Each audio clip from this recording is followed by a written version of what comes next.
অহা কালিলৈ ভাৰতীয় জনতা পাৰ্টিৰ নেতৃত্বাধীন যি মিত্ৰজোঁটত অসম গণ পৰিষদ দলে আমাক কলিয়াবৰৰ প্ৰাৰ্থী হিচাপে পুনৰবাৰ মনোনীত কৰিছে। মই সেইবাবে কলিয়াবৰৰ ৰাইজক পুনৰবাৰ আন্তৰিক ধন্যবাদ জনাইছোঁ আৰু অহা কালিলৈ ৰাতিপুৱা 9 বজাত এই মনোনয়ন পত্ৰ দাখিল কৰিবৰ কাৰণে কলিয়াবৰৰ গান্ধী পথাৰত আমি সমবেত হ'ম। সেই অনুষ্ঠানত অসমৰ মাননীয় মুখ্যমন্ত্ৰী ডক্টৰ হিমন্ত বিশ্ব শৰ্মা ডাঙৰীয়া আহি উপস্থিত হ'ব আৰু তেখেতেও এই মনোনয়ন পত্ৰৰ যাত্ৰাত সহযোগ কৰিব আৰু আমাক আশীষ প্ৰদান কৰিব। গতিকে কলিয়াবৰৰ সমূহ ৰাইজক এই অনুষ্ঠানত উপস্থিত থাকি আমাক যাতে আশীষ প্ৰদান কৰে তাৰ বাবে বিনম্ৰভাৱে অনুৰোধ জনালোঁ।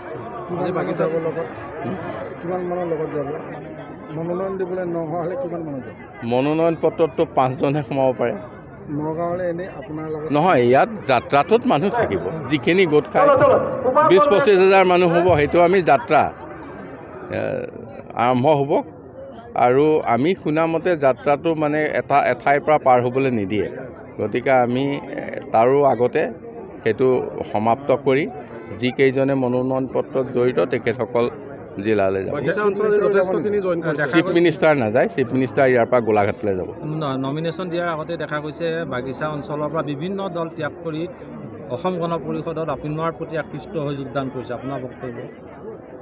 আজি আপোনালোকে কিছু সময় আগতে শিলঘাটতো এটা ভাল যোগদান অনুষ্ঠান হৈছিল আৰু এই কেলিডেন চাহ বাগিচাটো হৈছে।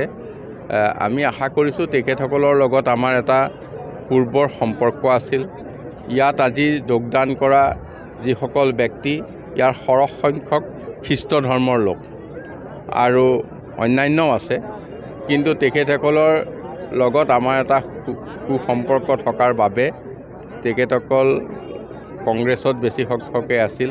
তেখেতসকলে আজি আমাৰ তাত যোগদান কৰিছে। আমি ভাবিছোঁ যে কংগ্ৰেছৰ কেণ্ডিডেটো কলিয়াবৰত নাই, গতিকে তেখেতসকলে পোনপটীয়াভাৱে অসম গণ পৰিষদ দললৈ আহিছে। ডিমৰীয়া সমষ্টিটো সন্দৰ্ভত আপোনালোকে নতুন চিন্তা চৰ্চা কৰিছে নেকি? যিহেতু এটা কথা ওলাই আছে। নাই, ডিমৰীয়া সমষ্টিৰ ক্ষেত্ৰত আমাৰ প্ৰাৰ্থী ইতিমধ্যে দিয়া হৈছে ডক্টৰ তপন দাস ডাঙৰীয়া। গতিকে তাত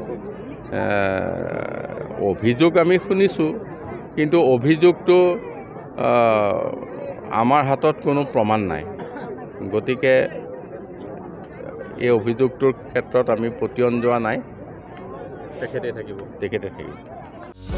যিকোনো খবৰৰ বাবে যোগাযোগ কৰক আমাৰ এই নম্বৰত 9181 307 2221।